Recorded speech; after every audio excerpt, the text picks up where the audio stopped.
Hello, everybody, and welcome back to yet another Draft Expert YouTube video. As you can probably tell by the title, this one will be going over the Week 11 quarterback prospect rankings for the 2026 NFL Draft. It is a fun, exciting, yet sad and depressing time of the season because Week 11 marks the fact that we are very, very close to the end of the regular season. Very, very close, which means college football is almost over. But in the same breath, these games are meaning a whole hell of a lot more than they did previously, or in the previous parts of the season. Like, this season in college football has been wildly unpredictable. And not just the season itself, but these quarterback prospect rankings. Like, if you were looking at the preseason rankings for both the quarterbacks and college football in general, you would be looking at two completely different lists that don't resemble each other at all. And what I mean by that is, if you look at the preseason college football rankings, you would have Penn State at number 2, and you would have Clemson at number 4. Neither one of those teams are in the top 25, and neither one of those teams have a winning record at this point in time. Those were two teams that a lot of us would have expected to be competing, not saying winning one, but competing for a chance to win a national championship. And now they're on the outside looking into the top 25 and may or may not make a bowl game this year. I don't think anybody thought that was going to happen. Now, obviously, Penn State, Drew Aller getting hurt doesn't really help a whole lot, but he wasn't playing great up to that point in the season prior to him getting hurt. So it's just a cluster of a college football season. The same thing goes for the quarterback rankings. Bring up Drew Aller. A lot of people, including myself, would have had him easily in the top 5. And yet, now he's on the outside looking into the top 10. Now, the injury played a part in that, because it's hard to rank a guy who's not playing for however many weeks left of the season. But before he got hurt, you could have made an argument that he wasn't a top 10 quarterback at that point in the season as well. Like, the injury kind of just boosted that, but you could have made, again, an argument to have him outside of the top 10 at that point, which is just crazy to think about, especially when you're looking at the fact he was in his third year as the starter. And I'll talk about another guy here in a little bit that's on the outside looking in these quarterback rankings. But first, I want to go over the housekeeping items. Let's make sure to follow all the different social media accounts. You can check out the blog post down in the description below. Everything will be linked down in the description, so make sure to check out all of that. Leave a comment down below on how you feel about these rankings, what your rankings look like, what you love, hate, whatever about them, and make sure you subscribe to the YouTube channel and give this video a thumbs up if you've enjoyed it already. But if you're not that trusting of a person, I don't blame you. Wait till the very end, and I will remind you again to give it a thumbs up if you enjoyed the video. But we'll start off here, as we do every single week, in the honorable mention section. And there's one guy on here. Usually I go in alphabetical order here, but I feel like there's no better way to start this than to talk about one individual, and that's Garrett Nussmeier, who is no longer in the top 10. So with Garrett Nussmeier not being in the top 10, that now means that both of my preseason top 2 guys are not in the top 10 of this quarterback class. And the thing is, as stupid, as crazy as that may seem, and how sad that may look on me, how many other people out there would have predicted this outcome to happen going into the year? Like, Aller was really raw. We all knew that, but he took a big step from year 1 to year 2. So there was a perceived next step in there that, oh, you're in the third year as a starter. Okay, you're going to take another step. You have all the tools in the toolbox to be a successful quarterback. Now it's just all about putting everything together. Garrett Nussmeier, on the other hand, was someone that we were fairly comfortable with, someone that we kind of knew who he was. There wasn't going to be any massive boost up in traits or anything like that. Like, this is what he is. And he was a quarterback that played with great anticipation, was one of the best processors pre-snap and post-snap in all of college football, had a decent arm, not an amazing arm, but a decent arm, but could get a little bit trigger happy with throwing the ball. He was a natural gunslinger and stuff like that, and he wanted to do anything in his power to get his team a win. But going into this season, there were some, I don't know what to call them, issues, but some glaring things in LSU's team that made it look like, oh, this team might not be as good as what a lot of people are expecting to be preseason. Again, they're the preseason 9th-ranked team in the nation, I believe, and then coming off a win against Clemson on the road, they shot up the rankings like freaking crazy. Got as high as, I think, 3rd in the nation at one point in time. But going into the year, LSU was low in the receiver department. Their offensive line was damn near all replaced. I'm pretty sure at least 4 of the 5 starters from last year's offensive line were getting replaced. And I know these schools in the SEC and these bigger programs and stuff like that are able to replace 5 stars with other 5 stars that are backing them up. But replacing an offensive lineman, especially people as good as like Will Campbell, who got drafted 4th overall with the Patriots, That's easier said than done to replace. There's a lot of chemistry that needs to be built over time with the offensive line, and replacing 4 to 5 starters in that unit makes it really hard. And LSU already struggled with the running department. I know Caden Durham's a fine running back, but overall, LSU's rushing attack has been non-existent. You look at the Alabama game last year. Ironically, they played Alabama this week, but we'll talk about the game itself here shortly. But you look at the Alabama game last year, where it was pouring, monsooning, all of that great stuff. It played right into the hands of Alabama. It didn't matter if it was in Baton Rouge. It didn't matter if it was in Death Valley. The fact that it was raining as much as it was played right into Alabama's hands because Jalen Milroe at quarterback, Jam Miller at running back, they were going to run the football, and they did. I think Milroe had about 200 yards rushing in that game. And LSU, who can't run the ball, was pretty much neutered from the jump. And they got blown out in that game.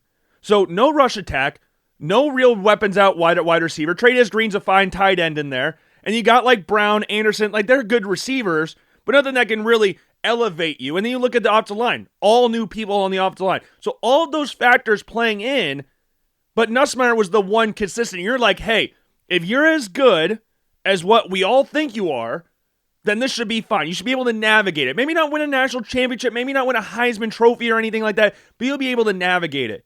And early on in the season, it looked like he would be able to do that. You look at some of the throws he made against Clemson. You're like, okay, he's on it. And now, granted, at that point in time, we thought Clemson was a lot better than what they ended up being.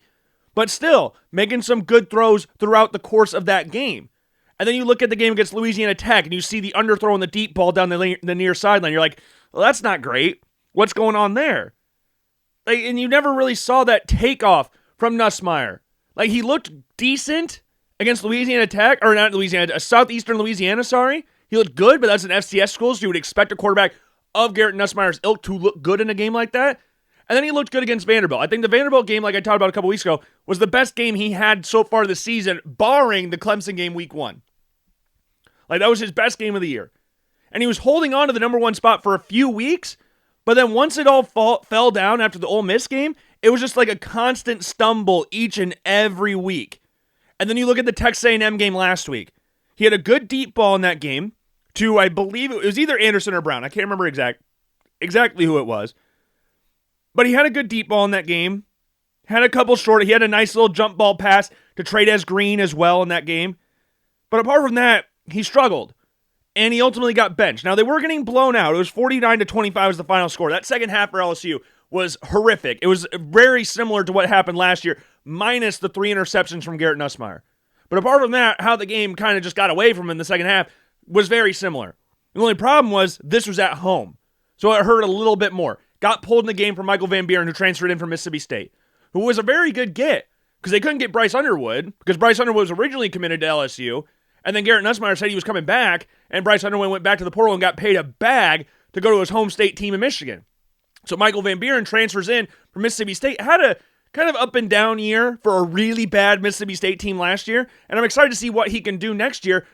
But then you look at the game against Alabama, and I understood the benching against Texas A&M. At that time, I was like, oh, they're getting blown out. Fine. Take him out. The Alabama game was kind of like a big, oh, that's interesting. That's an interesting move right there. Like, Garrett Nussmeier was not playing good. I mean, we can all say that. But the thing is that's kind of funny is that if you just looked at the numbers from Garrett Nussmeier in this game, 18 of 21, 121, no picks, no touchdowns, but no picks, and only missed on 3 passes. You go, that's not bad. But out of those passes, out of those 18 completions, none of them really pushed Alabama back. None of them really caused Alabama to sweat. None of them really did anything for LSU on the opposite side of the ball. And then the one clip that everybody's seen recently is him reversing out and getting sacked for a massive loss. The pocket awareness has gone down. The pre-snap awareness has gone down.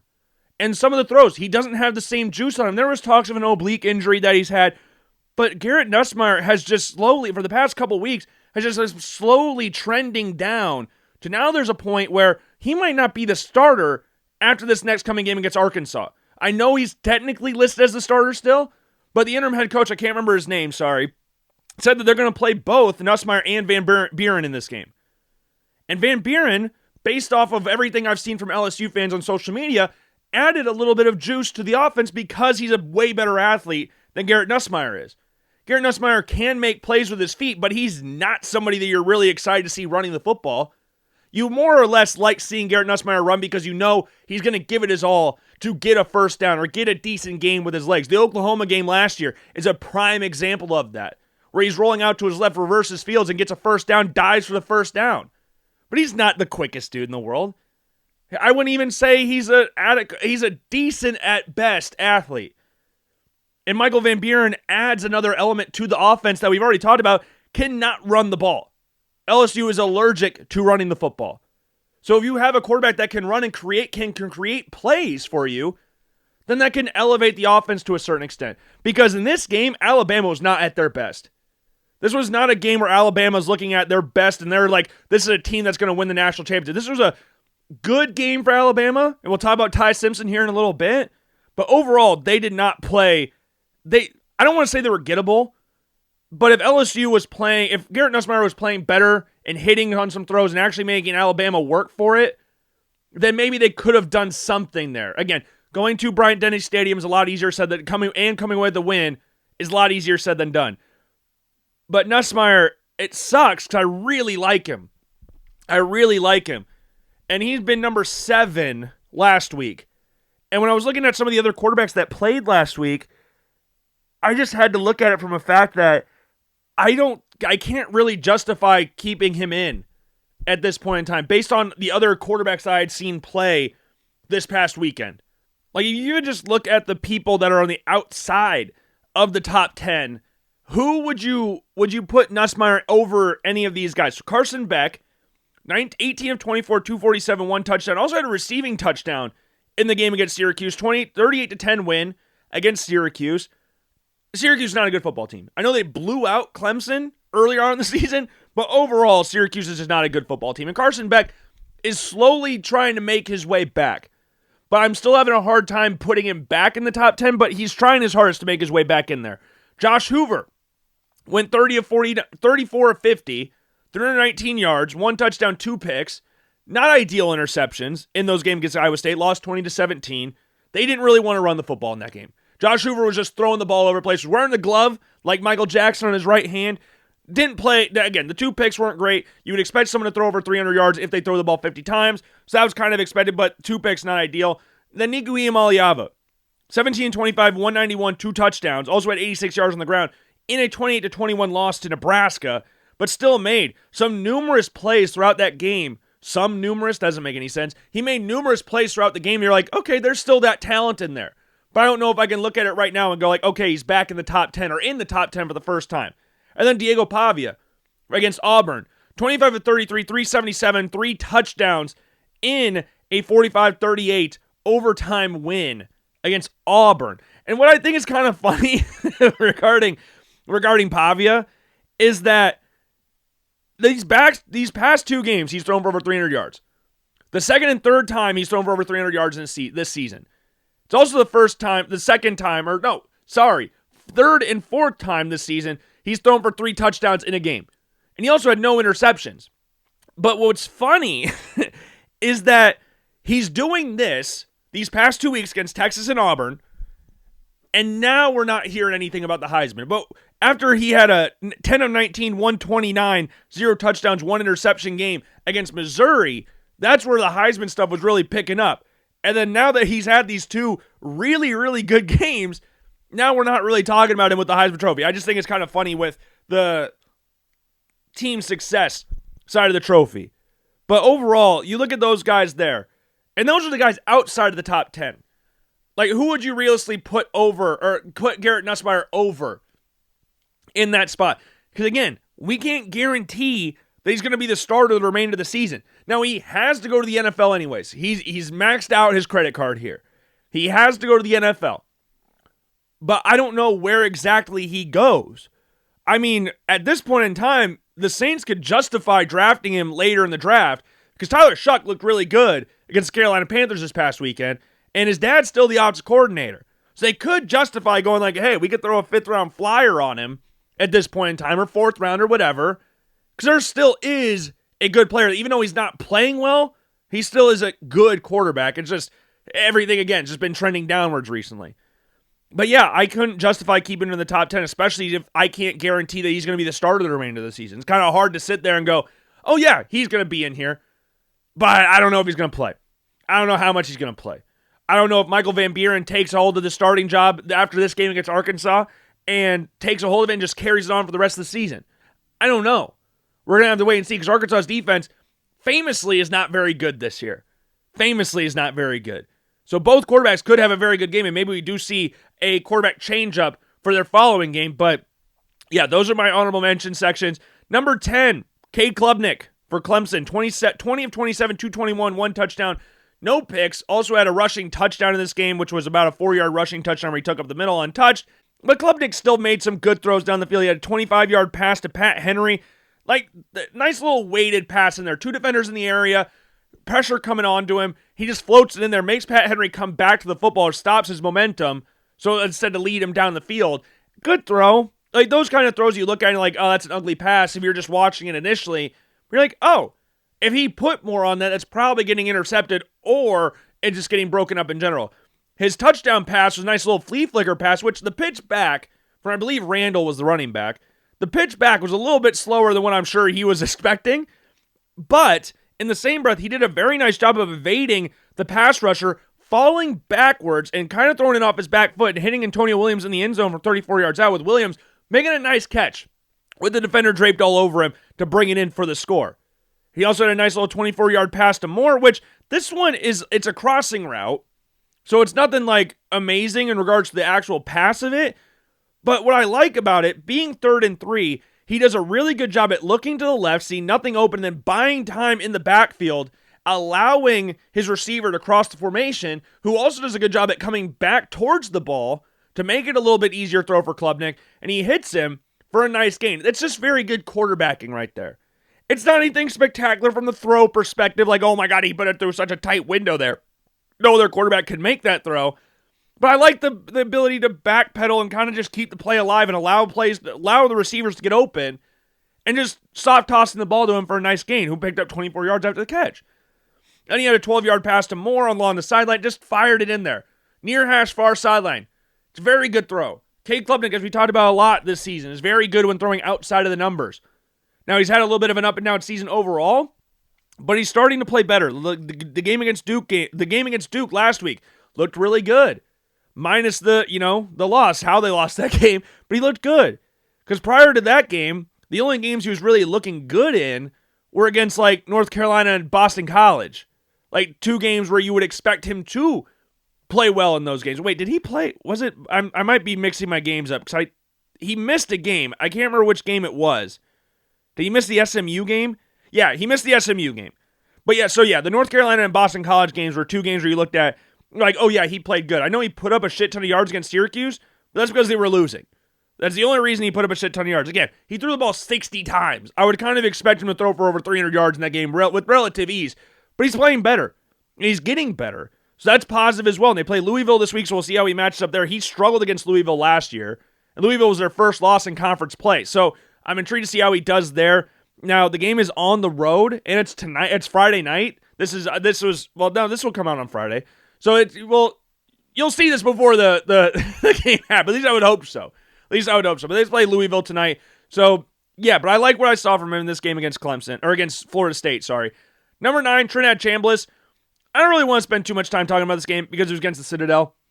Like I alluded to in the beginning, this time of the year for some SEC teams is the free win zone, where they just schedule some bottom-tier FBS team or some sub-500 FCS team. Like, that's kind of what we do here in the SEC. It just means more. Best conference, best opponents, toughest teams, all of that great stuff. That's why they have to play teams like the Citadel.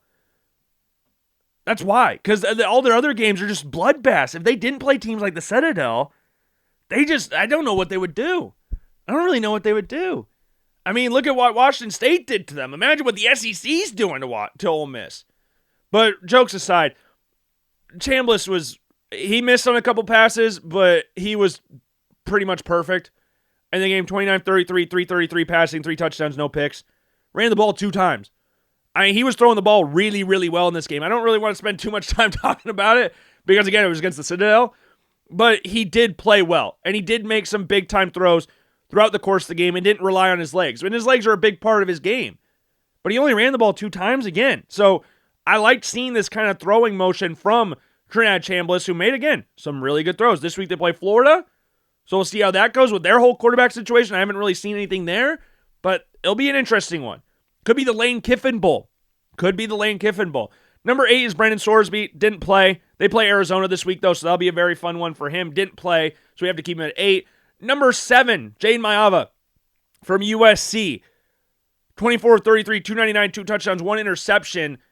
Also had a rushing touchdown in this game. Battled through some tacklers on his way to the end zone on the rushing touchdown. Dropped back to pass, nothing open to the left. Stiff arms on Northwestern defensive lineman before barreling his way into the end zone for the score. The interception was an interesting one because he got intercepted by a defensive lineman. He was trying to hit Mekhi Lemon, few yards past the line of scrimmage. Defensive lineman jumps out, makes a very nice catch, and looks like he's going to house it. And then Jaden Maiava, goes in, makes not only a touchdown-saving tackle, but gets the ball away from him, disconnects the runner from the ball, and he goes out of the back of the end zone for a touchback. 3 plays after that, USC would find the end zone. Just 3 plays after that, going from being down 21-14 to being up 21-14. That's what we love to see. And it's not often that an interception can help a quarterback's draft stock, but in this case, with the play that he made to force the ball out of the defender and keeping the score tied, while also giving the ball back to the offense, I love the effort there. You gotta love the effort there. So I don't even look at that as really a negative because it showed the effort that he's willing to put in to help the team see out victories. And Jay Maava's got a very good arm. And we've talked about it before, how he can be a little erratic with the ball. We know he can do that. But he can make a ton of plays with his arm. He's got one of the strongest arms in college football. You look at this throw that he made to Lions on 3rd down. 3rd and 4. Runs a slant route. Fires it in there. Defender draped all over him. Another defender coming in over top. Fires it in there. Easy completion. Just not an easy completion, but a strong completion. You look at this throw that he had Jacoby Lane across the sideline. Or down the sideline, sorry. Defender draped all over him as well. Fires it in there. Like, Jaden Maiava is just, he's a very gifted quarterback. Arm strength, size, athletic ability that he doesn't use all too often, but when he does, he can make plays. You look at the game against Nebraska where we saw him really use his legs. He had 62 yards or something rushing in that game. Like, when everything's clicking for him, he is one of the most dangerous quarterbacks in college football, especially with Mekhi Lemon at wide receiver. And they're starting to run the ball really well as well. Like, they can break off massive gains in the run game. And if Jaden Maiava is playing in rhythm like he was in this game, barring the interception, USC's a dangerous, dangerous team. And they play Iowa this week, who's coming off a loss against Oregon. And I'll talk about that game here in a little bit, obviously. But they do play Oregon again. USC does. So I'm intrigued to see how they handle those 2 games against Iowa and Oregon. But Jaden Maiava, I thought, played a great game. Against Northwestern this past weekend. It was a Friday night game, I believe, as well. Like, it was just a great showing from him. Number 6, John Mateer. He didn't play, so he comes in at number 6. I always feel bad for lowering people who are on a bye. I always feel bad for doing that. I could have realistically put Jay Maiava at 6, but I just kept, I didn't want to lower Mateer because he didn't do anything this week. They play Alabama this week, though, so that'll be an interesting one for him. Number 5 is Darian Mensah. The top 5 is the same from last week. Top 5 is the exact same. So you got Darian Mensah at 5. 22 of 31, 222, 3 touchdowns, 2 interceptions. The first time he's thrown 2 interceptions in a game so far this season. So that's not great. He also threw a season low in passing yards of 222. And these interceptions, the first one we'll call unfortunate. I mean, he's reading the backside linebacker. It's an RPO. You pull it, flip your hips, get it out to the slant. He's reading the backside linebacker. Backside linebacker crashes, and then he stops. Before he fully commits, he stops. And Mensah's already cocked the ball back to fire it. And when he fires it, linebacker gets a hand to it, bats it in the air, and another UConn defender comes down with the ball. Unfortunate. The second one, though, was just a bad throw. It was a bad decision. And you can kind of see that he was hesitant when he threw the ball or second guessing himself when he threw the ball because receiver broke to the outside. Defender fell over. So initially it looks like, oh, if he gets to the outside, he'll have an easy throw along the sideline. But he held onto the ball a little too long, which allowed the defender to break back towards the ball. And by the time he realized the defender broke back towards the ball, he was already in the process of throwing it, and it wasn't his strongest pass. And it kind of, I don't want to say sailed on him, because it definitely didn't do that, but he did not get a ton of velocity on the throw, which allowed it to be a rather easy interception for the defender. He did make a decent stop out of bounds on the run back, but it was a bad throw. It was a bad decision. He did a good job at initially evading pressure and rolling out to his right, but it's just a bad throw. It's a bad throw from Mensah. And from someone who's usually really smart with the ball. I mean, it's the first interception he's thrown in the game since the Tulane game. Like, that was back in September. Like, it's been a long-ass time since he's registered an interception. But other than the 2 interceptions, throughout the course of the game, he, again, made strong throws. You look at this out route that he threw to Barcady, 18-yard pass. When he makes confident throws, there's not a lot of quarterbacks better in college football.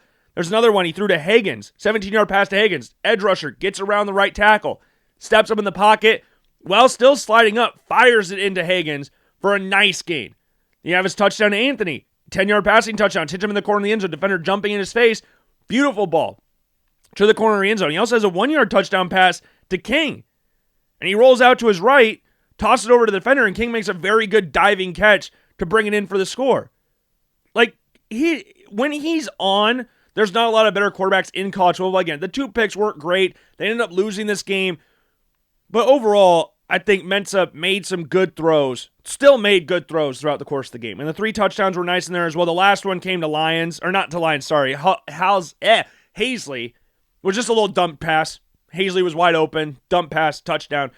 Like, you can't win them all. You can't win them all, but Mensah still comes at number 5. They take on Virginia this week, 19th ranked Virginia at home. Maybe want to play upset. Maybe play an upset there. Number 4, Lenore Sellers. As the weeks grow and the college football season goes on, the more and more I'm confident he's just going back to school. I mean, we've said that a plethora of times so far this season, but it's more and more obvious with each week. It didn't even play, but the rumors were starting to swirl all throughout the week that he's going back to school, which is I think is the right thing to do. We said that last week, that if he wants to develop, I think he needs to stay in college, but B, transfer to another school, because I don't think he's going to get that success at South Carolina. Like, it's more and more obvious that he's going to transfer. A lot of people have been linking them to Miami, which makes a ton of sense, especially with Carson Beck leaving. And they've done really good things with Cam Ward coming down there. Carson Beck has looked good, barring the few games in the past few weeks. And Sellers needs to develop. He needs to. And if he does, to the fullest of his potential, he'll easily be the best quarterback in this class, or next year's class. But it's just a matter of actually developing it. You can see it there. It's so close to being there. I don't think it's coming this week as they go to Aggie Land to take on the Texas A&M Aggies. I don't think he's going to do it this week. But there is something in there. And I think this might be the week that, depending on what I see against Texas A&M, I might just have him out of the rankings completely this time next week. We might just have him completely out of it. But that's for next week's Logan to worry about. Not this week's Logan, but he comes in at number 4. Dante Moore comes in at number 3. 13-21, 112, no touchdowns, interception against Iowa, 46 yards on the ground. He had 49 yards on the ground on one run play in this game, completely flipping the field. They were at the ball at their 15-yard line. He runs it all the way down to the Iowa 36 and goes out of bounds because he had a bum hamstring. But Dante Moore, also remember, against Wisconsin, got punched in the face. So he also had a bum nose as well. So he was wearing a running back face mask for this game with the 2 bars on the side to make sure he protects his nose even more.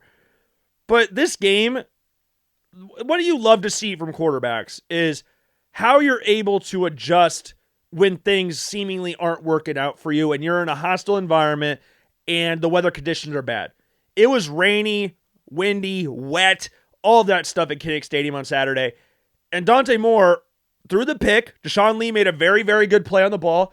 He thought he had an open receiver in the slot, which again, having DeCorian Moore out, Kenyon Sadiq out to do what he did at the end of the game was really impressive. The interception wasn't ideal, but again, It was more of a good play by Deshaun Lee, but the throw was still long from Moore. It would have taken a insane throw to get that pass completed, but it came away with the interception.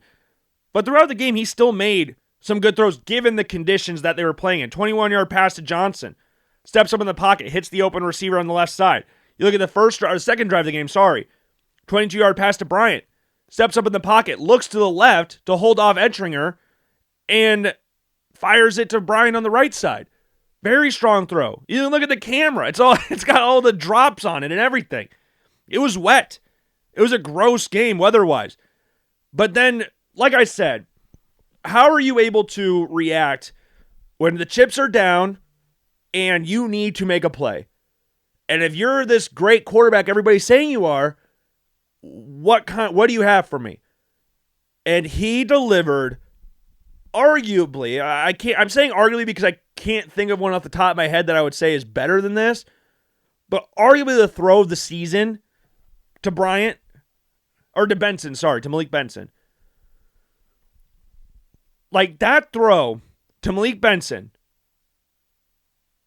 was on another planet. I don't know what transpired to I don't know how he made this throw. Because all conventional wisdom says, with TJ Hall's position, says to throw this thing back shoulder. TJ Hall's playing inside. He's got a little bit of a step on him. But Moore just fires this in there. And it looks like it goes through TJ Hall's arm. And I'm not even going to sit here and say and be a whiner and go like, oh, TJ Hall should have turned around. Because as you know, I am an Iowa fan. He was in perfect position. There's just nothing he could have done. That's the old saying, you cannot defend a perfect pass. It's impossible. You cannot defend a perfect pass. And if you look at any throw throughout the course of the season, I'm going to have a hard time believing you're going to find one that's better than that. And those are the types of plays you want to see from your quarterback at that spot in the game. When your team needs a play, you need to step up and make it. And that's exactly what he did right there. Just impressive stuff. Impressive stuff. And this week, Dante Moore at Oregon play Minnesota tonight. So it's back at home. And you know me, I don't even know what I'm trying to say. I would love to see Oregon beat the ever-living piss out of Minnesota. I would love to see that. I would revel in that fact. But Dante Moore may not have played a perfect game, but he was perfect when it mattered most for Oregon. And he comes in at number 3. Number 2 is Fernando Mendoza. 19 of 30, 218, 1 touchdown, 1 pick. Now, what's interesting to talk about here in regards to Fernando Mendoza, he has had a little bit of an interception problem these past few weeks. Like, you look at each of the last 4 of the last 5 games, or no, 5 of the last 6 games, sorry, he's registered a pick. 5 of the last 6. The only game he did was against Michigan State. Against Iowa, he threw 1. Oregon, he threw 1. UCLA threw 1. Maryland threw 1. He threw 1 against Penn State. So 5 picks in the last 6 games, which is not necessarily the most ideal situation in the world, but the thing is, with these interceptions, is how he's able to respond to that. We talked about Dante Moore just a little bit ago, about how you're able to respond when the chips are down and everybody needs you to make a play. How are you going to respond? That's how you can tell what your quarterback is made of, is when they make a mistake or when they turn the ball over or whatever. How are they able to adjust and go on the fly to make up for said mistake? And in each one of those games, in every single one of those games, Iowa, Oregon, UCLA, Maryland, Penn State, the UCLA game, that was the one that was batted up at the line of scrimmage. And that game, they were going to blow them out regardless. And they did. Maryland, somewhat similar, but that was the first drive of the game, 3 plays into the game. And was able to rectify that as the game went on. But against Iowa, Oregon, Penn State, in each of those games, he threw an interception. And the following drive, they would get a touchdown. The following drive. He threw the interception, got the pick 6 against Oregon. Next drive, 12-play drive touchdown. Against Iowa, there was the pick to Zach Lutmer. Iowa misses a field goal. 5 plays later, Indiana scores a touchdown. And now that I've said that, I'm starting to, I believe they punted, but then they threw a touchdown at the end of the game. So there was a drive in between. But regardless, the point still stands.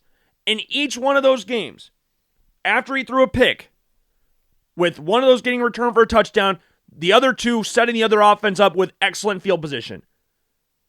And each one of those times, he was able to come away with a touchdown. Whether it was a drive later or 2 drives later, he came up with a touchdown when they needed it most. And that last drive, the touchdown drive by Indiana at the end of the game, if Fernando Mendoza is going to win the Heisman, that's the drive that won them the Heisman, if he wins it. Now, I've said this before, if I had to choose a Heisman Trophy winner at this point in time, my money would be on Julian Sand.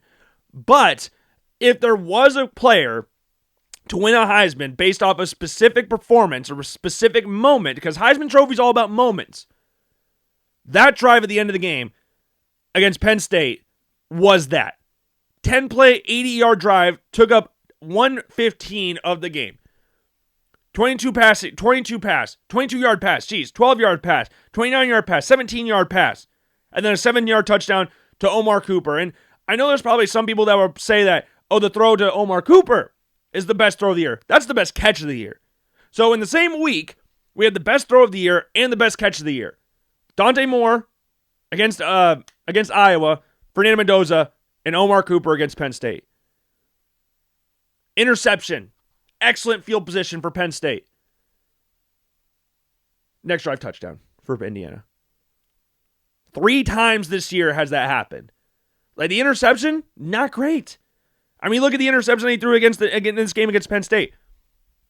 He thought he had an easy completion, I would imagine. Throw to the sideline, defender broke on it insanely quick and made a great play along the sideline to come away with the interception. And after that, look at the 22-yard pass to Omar Cooper down the seam. Zipped it in there. Kind of what we talked about with the Cade Klubnik's throw earlier. Now, you don't want to lead him. You want to take him back a little bit. There's 2 defenders playing over top, so you got to take it back a little bit.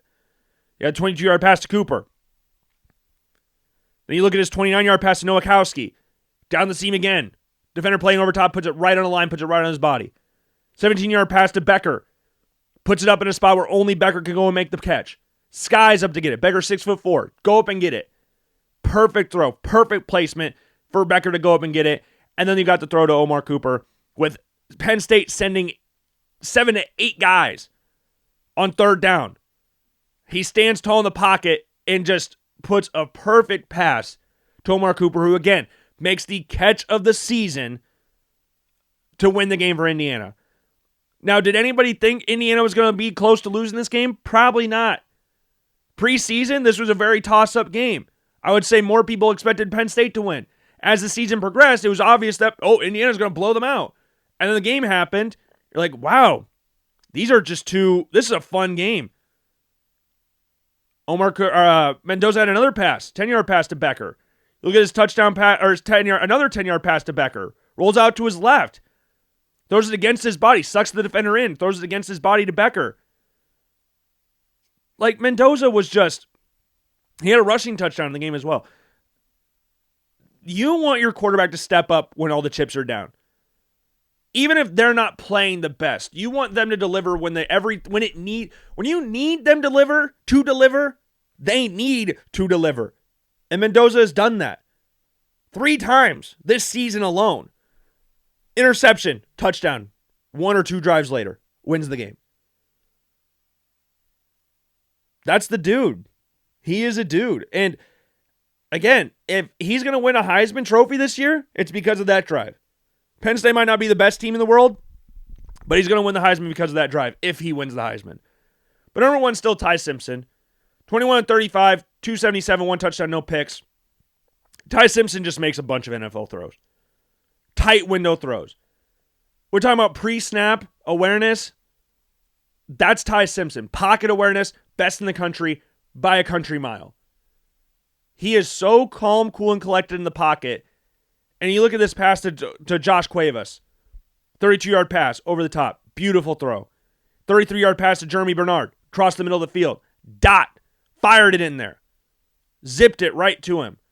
Another 31-yard pass to Jeremy Bernard. I formation. Fake handoff. Defender coming around the left side. Fires it, right side, sorry. Steps in the pocket. Fires it to Bernard. Perfect throw. Defender playing over top. If that throw is even an inch off, that's getting intercepted. But again, perfect throw. 53-yard pass to Lotier Burts. Pressure coming around the right side again. Steps in the pocket. Drops it right in the bucket for a 53-yard gain. And he gets 13-yard touchdown pass to Williams later. Backpedaling. Fires it to Williams between two LSU defenders for the score. Like, if you're talking about players who make NFL throws, Ty Simpson is that guy. You look at his throw to Horton, Isaiah Horton in the second half. Fourth quarter, 6:30 left. Along the sideline. He's just making so many crazy throws. And I think right now, and I mean, it's been the case for a while now. I mean, if you just look at my top 10s alone, Ty Simpson's been number 1 since week 7. Fernando Mendoza's been number 2 since week 7. Fernando Mendoza was number 1 for 2 weeks, but Ty Simpson took that spot. These two guys have been the top 2 guys in the draft for a little bit now. And Dante Moore, I think, is comfortably the 3rd guy in this class. So you got Simpson, Mendoza, and Moore, who are all first-round guys. I know there's some stuff going around with Dante Moore being a potential, going back to Oregon, which I could completely see that. But Ty Simpson, given the number of reps he's had, there's going to be some concerns about that, about him going back to school.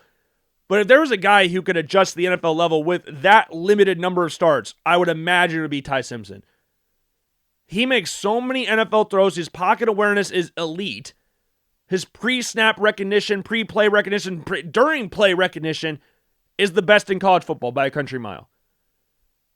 Like, he's insanely impressive, and it sucks because I know one of these two guys is going to go to the Jets. I don't want either one of them to go to the Jets. I want the Jets to stay exactly how they are. I want to stay exactly how they are. But one of these two guys is going to go there. But that is the top 10 for week 11. Just a recap here, the honorable mention section: Carson Beck, Josh Hoover, Nico Iamaleava, Garrett Nussmeier, and Diego Pavia. Number 10, Cade Klubnik. Him and the Tigers will take on number 20 Louisville tonight on the road. Number 9, Trinidad Chambliss. Him and the Ole Miss Rebels will take on Florida at home this weekend. Number 8, Brennan Sorsby. Him and the Cincinnati Bearcats will take on Arizona at home. Number 7, Jade Mailava. Him and the USC Trojans stay at home to take on the Iowa Hawkeyes, the 21st-ranked Iowa Hawkeyes. Number 6, John Mateer. Him and the Sooners go to Tuscaloosa to take on number 4, Alabama. Number 5, Darian Mensah. Him and the Duke Blue Devils stay at home to take on number 19, Virginia. Number 4, Lenora Sellers. Him and the Gamecocks travel to Aggie Lane to take on Texas A&M. Then you got number 3, for Dante Moore. Him and the Ducks stay at home to take on the Minnesota Golden Gophers. Number 2, Fernando Mendoza. Him and the Indiana Hoosiers travel to Wisconsin to take on the Badgers. And number 1, Ty Simpson, as him and the Crimson Tide stay at home to take on number 11, Oklahoma.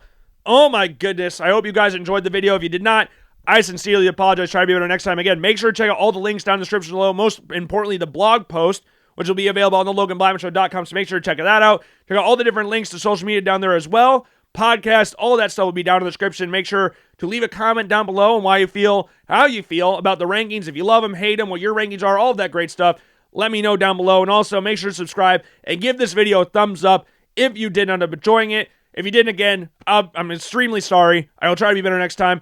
And I've been Logan Blackman, and I will see you guys later. Peace.